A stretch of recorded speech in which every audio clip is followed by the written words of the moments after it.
Congratulations to the two of you. You've done an extraordinary job in this. And I know that you both prepped for it a lot. How important was it, though, to meet the real relatives of the people that you were playing? How essential? Who wants to start? And it was, it was unbelievably essential to meet the characters. And also,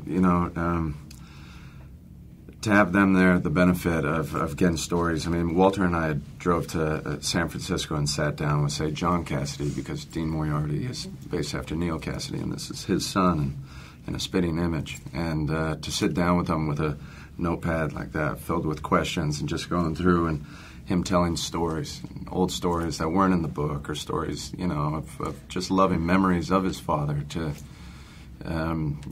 get a perspective that was outside of the depiction that Kerouac even did. Mm-hmm. And so that was huge, and getting to visit with Carolyn Cassidy in London, sit with her, which I feel, I don't think I've ever been as starstruck.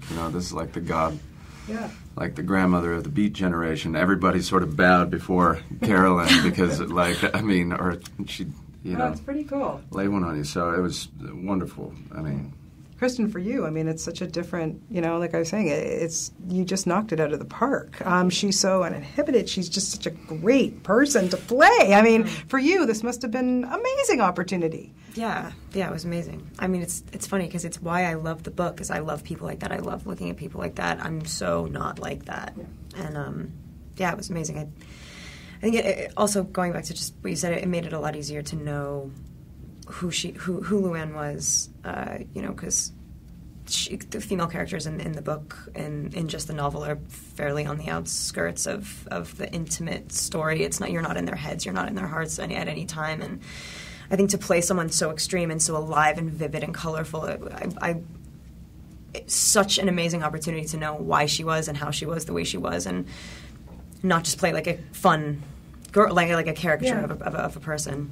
Yeah, you really, had to get into that beatnik spirit and everything. I think with the information that we were given, especially from having met some of the family members, and I spent a lot of time with her daughter, which was to root it in reality and feel so. Obviously, I would have had a responsibility to the characters that were written, but you got to see what was so lovely about them, which wasn't on the page. You really got to know them by, what wasn't there, and their true souls and where they wanted to be in life, and that information was passed to us from their children. So it's on a human level, it made the whole story click so much more. It's not like the spirit of it changed or anything like that. It's just that it humanized them so much. So, and it doesn't even hopefully it filters through. You can kind of see a melding of reality in the book, but I think mainly it's a felt thing. It's not a pointed. We don't add more to the story than what's in the book necessarily. It's just that I think that it found its way physically and spiritually, just that we knew and that we, When did the three of you know that you clicked, you, Sam? And you guys the chemistry was just, to me, felt like, wow, you had been friends forever. Immediately. It's pretty instant. I think because we already knew each other's sort of devotion to the project, the passion to be a part of it. We'd all been attached for so long, and when I met with Sam for the first time in New York, me, him, Walter, and the writer Jose Rivera sat down, for a dinner. And afterwards, Walter and Jose, we walked out, and they said, "We're going this way, you guys go that way." And Sam and I went to a pool hall and had some beers and just played pool. And I was like, after getting to know somebody in such a short amount of time, I was like, this guy's my brother for life. Mm-hmm. And for all of us, it was just a shared passion for. I would think this would be an unforgettable experience for you guys for the rest of your lives. Of course. Oh my gosh. Yeah. Yeah, pretty amazing. Okay, I have to ask you. I've been interviewing you since Panic Room, for God's sake. My God, I feel like your mother. But I have to ask you, what was it, Kristen, about acting? When did you know that this was going to be what you wanted to do for the rest of your life? What was it? Was there a movie? Was there anything that you saw that said, "This is it. I got to do this, Mom"? Yeah.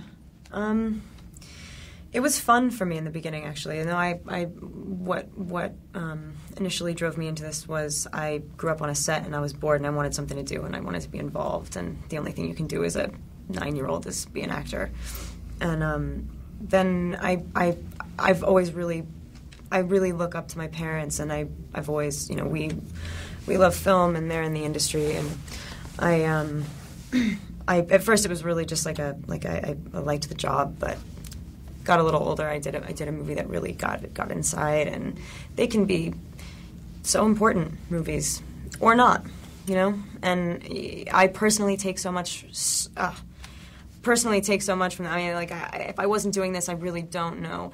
Because the job really does also, unlike most other professions, I suppose, unless you really love what you do, I guess. It's not it's your life. It's like you never stop thinking about why you're doing what you're doing, what you might want to do next, why you tell the stories you tell, the relationships that you build, and what comes out of that. And all. It's like the job never ends, you know.